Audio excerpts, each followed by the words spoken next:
ఇప్పుడే అందిన వార్త. ముఖ్యమంత్రికి కేంద్రం షాక్. నిరూపణ అయితే కూతురికి 10 ఏళ్లు జైలు శిక్ష అంటూ లేటెస్ట్ అప్డేట్ అయితే రావడం జరిగిందండి. సో ఆ వివరాలు ఏంటనేది వీడియోలో తెలుసుకుందాం. వీడియోని స్కిప్ చేయకుండా చివరి వరకు చూడండి, అర్థమవుతుందండి.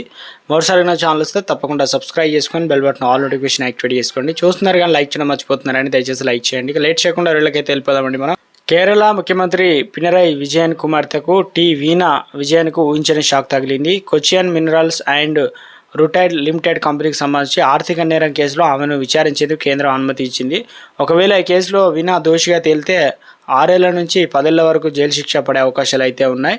వివరాల ప్రకారం సీఎం విజయన్ కుమార్తె వీణా విజయన్ చిక్కుల్లో పడ్డారు. Cochin minerals and rutile limited company నుంచి వీణా విజయన్కు చెందినటువంటి ఎక్సాలాజికల్ సొల్యూషన్ కంపెనీకి అక్రమ రీతిలో డబ్బులు బదిలీ అయినట్లు తేలింది.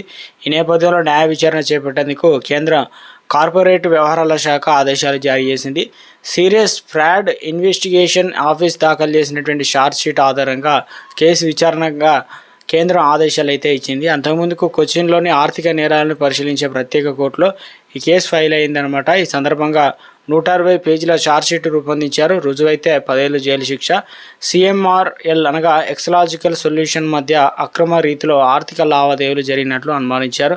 2017 నుంచి 2020 మధ్య కాలంలో CMRL కంపెనీ నుంచి వీణా విజయన్ కంపెనీకి 1.72 కోట్ల బదిలీ అయ్యాయి. దీంతో ఆ కేసులో విచారణ చేపట్టాలని FFO అనగా IO ఆదేశాలు జారీ చేసింది. FIO తన ఛార్జ్షీట్లో విచారణ విజయన్కు పాటు CMRL మేనేజింగ్ డైరెక్టర్ శశి కార్తకు అదేవిధంగా మరో 25 మంది నిందితుల పేర్లను అయితే చేర్చింది.